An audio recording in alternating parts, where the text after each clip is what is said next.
2021 has officially ended. We are now in the year 2022, so here's every 2021 release that I saw, from the worst to the best. Coming in at last place and number 39 as the worst movie of 2021 is Dearevan. I don't know why a lot of people were raving about this movie. It's disgusting, it's exploitative, the main character is super unlikable and actually gets worse as the film goes on, yet we're expected to still root for him. The only genuinely good performance in this film was Amy Adams, because you can see the pain on her face of having lost her son, which makes you hate the character of Evan for exploiting his death that much more. I absolutely hated this movie. It's just shameful. Number 38, The Marksman. Now, Liam Neeson has made some bad movies in his career, but at least most of the time when the movie's bad, it at least has somewhat of a factor of it's so bad it's good, so you kind of have fun with it. This is not one of those movies. This movie is bad because it's boring. It's just 2 hours of Liam Neeson driving, and there's very little action to be found in this film. For me, this movie was the cinematic equivalent of Valium. Number 37, Old. M. Night Shyamalan has been pretty hit or miss for the last 15 years or so, and this film is a miss. Which is a shame, because up until the end, this actually started out as a pretty interesting movie. Had a good mystery sci-fi element to it. It kind of felt like a Twilight Zone episode. But then the end happens and completely ruins it. The film's message seems to be that people with certain medical and mental issues aren't worthy of life. They're burdens on society, so let's just send them to an island where they'll age and die as quickly as possible. Shame on you, M. Night. Shame on you. Number 36, Peter Rabbit 2, The Runaway. I loved the first Peter Rabbit movie. I thought it was absolutely hilarious. This one was awful. The film's plot is almost an exact ripoff of The Smurfs 2, and if you're going to rip off a movie, at least rip off a good one. On top of that, the film has all this meta-commentary about selling out, when the film did the very thing it's trying to provide commentary on. I sincerely hope that Beatrix Potter's estate takes the rights away from Sony because she's rolling in her grave.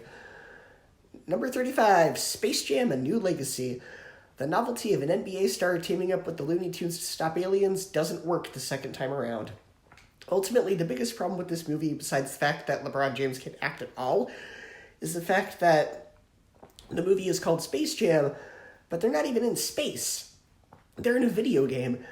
The other huge problem is this just feels like a long commercial for WB's movies and feels incredibly self-indulgent. On top of that, most of the films that are spoofed and referenced are R-rated films, so it's not really for kids, but adults will find it stupid and boring. The only good part about it was Don Cheadle as the villain because he at least had a blast.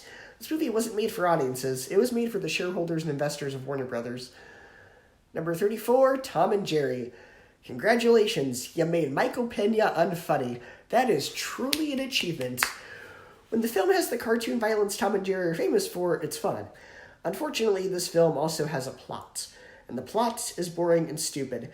The rules of the film are inconsistent. Like, only certain animals can speak English, and certain ones can't. It's weird. The jokes that don't involve cartoon violence aren't funny. And this is from the director of 2005's Fantastic Four, so that should tell you all you need to know about the quality of this film.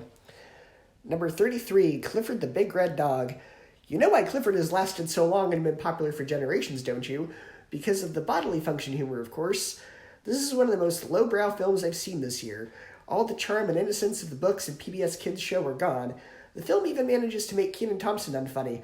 He's not the problem. The problem is the writing. He's given nothing to work with. John Cleese is the only good performance in the movie, but he's barely in it. This movie was a big red mistake. Number 32, Dune. Now, I can appreciate the ambition of this film. It's well shot, it's well acted, but my brain just wasn't wired for this movie. I kind of left this movie feeling nothing. I didn't know what characters' motivations were, why I should care about them, what the stakes were. The film looked very big and was well directed, but the story just wasn't very clear. Number 31, Eternals. Way too much convoluted exposition, characters I didn't care about, and this movie was very dry, dull, and boring. MCU movies should not be boring. They should be fun, and this wasn't fun. It was a snooze fest. Number 30, Home Sweet Home Alone. It's fine if you want to do a remake of a movie, as long as you can do something new, creative, interesting, or clever with it. This movie does none of those things, and instead takes the novelty of the Home Alone movies, which is seeing a kid set up traps to stop burglars in comedic ways, and instead makes the burglars the good guys. They're not trying to break into his house to rob him because they're evil, they're breaking into his house to get back something he took from them. So instead of getting a sense of schadenfreude, it just makes the kid come off as a psychopath.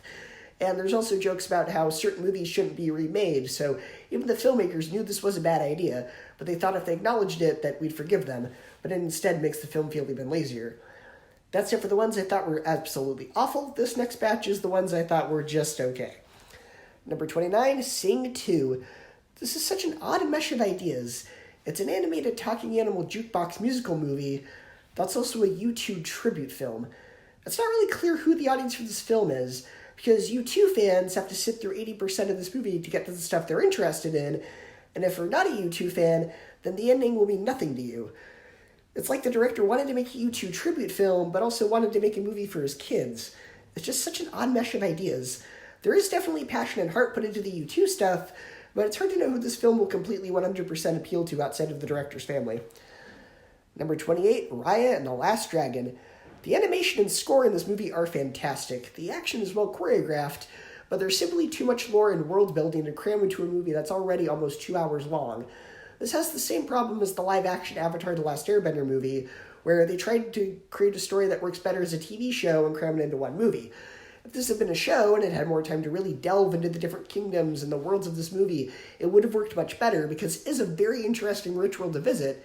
It just doesn't have sufficient time to fully explore it. Also, the character of Sisu is one of the most annoying characters we've gotten in any Disney movie, and the mixed messages of prejudice is bad and you need to learn to trust people until they betray you makes this movie very mixed. Number 27, In the Heights. This is one of those stage shows that just didn't translate very well to film. The choreography is impressive and the songs are great, and there aren't any bad performances in this movie, but the story just doesn't translate very well to cinema because there just aren't high enough stakes. And I also have a hard time believing these characters live in squalor because the sets of the film look pretty nice. This just wasn't a movie I connected with all that much. Number 26, Luca. A low-stakes, uninteresting story with a done-to-death message. The whole story revolves around the two main characters trying to win a bike. That's it. Riveting stuff. The animation looks very different from Pixar, and it's always nice to see them trying new things, and much like Ratatouille, where you really feel like you went to France, they definitely put a lot of time and care into the setting of Italy, but the story just wasn't very interesting to me because it feels like The Little Mermaid without the romance element, and the message of, don't judge the monster, has already been done in Shrek, Beauty and the Beast, Monsters vs. Aliens, The Hunchback of Notre Dame, and several other stories, and it doesn't do anything new or clever with it. Number 25, Ron's Gone Wrong. Now, the messages of this movie about the harmful effects of social media, technology, and corporate surveillance are important and well done, but since this is also a movie from Disney, who are soulless corporate monsters, those messages feel ingenuine and hypocritical. Ron is a very likable character, reminiscent of Baymax or Number 5, but overall I thought this movie was just okay. It didn't have anything new to say, and though it brought attention to an important problem, it didn't present a solution to the problem, it simply acknowledged it existed. Number 24, Jungle Cruise. It's frustrating because this could have been great. Dwayne Johnson and Emily Blunt are great in this movie, but the film struggles to find its own identity, instead choosing to borrow from other adventure films such as The Mummy, Romancing the Stone, and Indiana Jones. There's a pretty good third act twist involving Dwayne Johnson's character and why he's the skipper of the Jungle Cruise, and the puns from the writer incorporated the film really well, but the story was just a bit too familiar. Number 23, Rumble. The first 15 minutes or so of the monster wrestling are interesting and clever, and it's a fun idea, but everything after the first 15 minutes just feels like every other sports movie ever, with all the tropes and cliches. This could have been a really clever movie, but they chose to go the safest possible route. Number 22, Chaos Walking. This is a very mixed film. Tom Holland and Daisy Ridley are great in this movie. The idea of men's thoughts always being on display makes for some hilarious possibilities, which Tom Holland takes full advantage of, but the film feels very rushed. Not enough time is spent on the world building, and a lot of questions feel left unanswered, so while it has good acting, it needed more time for the story to develop. Number 21, Infinite. This had some great, intriguing ideas about past lives and had a good setup. The film feels very pretentious, trying to be more philosophical than it really is, coming off as trying to be another version of The Matrix or a Christopher Nolan film. The stunts are over the top, which does give an element of fun to the film, but it feels more like the film was written for Tom Cruise, but he couldn't do it for whatever reason, so they went with Mark Wahlberg. And this next batch are the ones that were above average, around a B or so. Number 20, Diary of Wimpy Kid. If you've seen the 2010 live-action movie, this offers nothing new, as it's essentially a shorter version of that, but the animation in this movie is fantastic, really bringing the books to life. However, some of the voice acting can be a bit off at times, particularly from the mom. Number 19, Addams Family 2. I wasn't expecting much going into this, but this ended up being one of the more delightful films I've seen this year. This had a lot of heart, a great message, and though the twist was somewhat predictable, I still enjoyed the film. Number 18, Flora and Ulysses. If you're a fan of superheroes or just pop culture in general, you owe it to yourself to check this film out. It has a ton of references and Easter eggs, some more subtle than others. The main characters delight, the plot is clever, and I had a great time with this movie. I thought it was cute and charming. Number 17, Free Guy. This film had a fun story. Ryan Reynolds played his part well. I overall enjoyed this film, but I felt its stereotypes of gamers all being creepy dudes who still live with their mom kind of feel outdated. The Disney references feel a little shoehorned in, and the cameos from gaming YouTubers they just hold us back from having lasting value. They feel very dated. Number 16, Westside Story. The two leads have great chemistry, the songs are great, the actors do a good job, but the film was a bit too long. I don't think it needed to be almost 3 hours. Number 15, Godzilla vs. Kong. The monster fighting stuff, awesome. The human characters, boring. And the film focuses way too much on the uninteresting human characters, which has always been a huge problem with almost all of these movies, with the exception of Kong Skull Island. If the human characters had been better written, this would have been better. That being said, when the film actually does the Godzilla vs. Kong stuff, it's awesome and put a big grin on my face. Number 14, Snake Eyes, G.I. Joe Origins. I thought this film was fun. Henry Golding is very likable and charming in this movie, but it has the same problem X-Men Origins Wolverine had, where it spent too much time trying to set up future movies. And while Samara Weaving is great in this movie, she feels a bit too young to play Scarlet. I still enjoyed the movie, I just wish it had stuck with one story instead of trying to set up yet another cinematic universe. Now here are the ones where I gave an A or higher. Number 13, Cruella. This movie succeeded where Maleficent failed. It kept the villain of villain. This film definitely has a lot of style and isn't afraid to explore darker themes of mental illness, murder, revenge, and goes a bit deeper with its exploration of nature versus nurture. Emma Stone and Emma Thompson are both fantastic in this film. I do think this film tried to copy Suicide Squad a little bit, because it feels like they made a list of songs that were popular in the 60s and 70s, and they wrote the scenes around them, because there are certain scenes that don't need songs, and score alone or even silence would have been more effective. Number 12, A Quiet Place Part 2. I was actually surprised by how good this film was. I didn't think the gimmick of a silent horror film could work twice, but this film not only expands on the ideas of the original, it's even scarier and more intense than the first one. The danger and stakes are higher, the mythology is expanded. This film was actually really intense. Number 11, The Tomorrow War. A fun summer action movie despite its flaws. Chris Pratt is fantastic in the lead role. The story has a few issues and plot holes, but they're the usual paradox-type issues you get in every time travel movie if you overthink it too much. It has the same feel to it as Edge of Tomorrow. There are moments of unexpected humor, the action is well choreographed, and it took a few turns I wasn't expecting. It's exciting, edge of your seat, and well done, despite a few minor issues writing-wise. The premise is original and clever, and though the script could have maybe used some polishing here and there, overall, I had fun with this. And now for the top 10 movies of 2021. Number 10, Ghostbusters Afterlife. Now, to some degree, this is basically a remake of the first film, but doesn't have that original of a story. That's a fair criticism. But I thought the new young cast was great. Paul Rudd was absolutely hilarious in this film, and it paid tribute to the original film and Harold Ramis in the best way they could. Number 9, Venom Let There Be Carnage. I loved the expansion of the buddy comedy dynamic between Eddie and Venom, though they did overdo it a bit. Woody Harrelson was fantastic as Carnage. I had fun with this one. Number 8, James Bond, No Time to Die. I know a lot of people had a problem with the ending, but I thought they ended it the best they could. Rami Malek was great as the villain, and Ana de Armas' character was fun, had a good dynamic with Craig, and I wish he had been in the film more. Number 7, Finch. This is a slow burn movie, but it's a good slow burn movie. The friendship between Tom Hanks and the robot is well developed. This movie packs a pretty big emotional punch. The slow burn is worth it to get to the end. Number 6, Red Notice. Ryan Reynolds, Dwayne Johnson, and Gal Gadot. Of course this movie is going to be fun.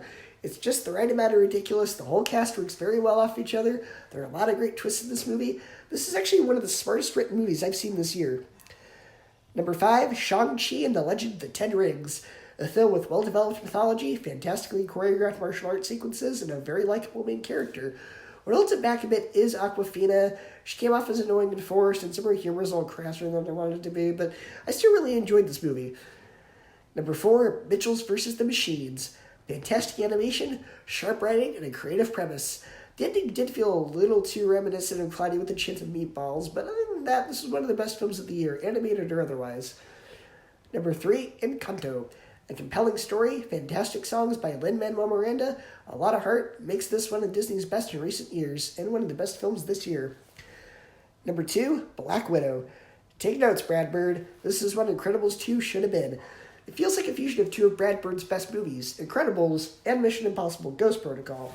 The whole cast does a great job, the action is very well done, the plot is intriguing, and the villain is a guy you just love to hate. And the number 1 movie of 2021 is Spider-Man No Way Home. The payoff to 8 films and almost 20 years of build-up, and it's incredibly satisfying. The 3 Spider-Man actors have a great dynamic. All the villains, in fact, have a great dynamic as well. The film gives incredibly satisfying closure to every character arc.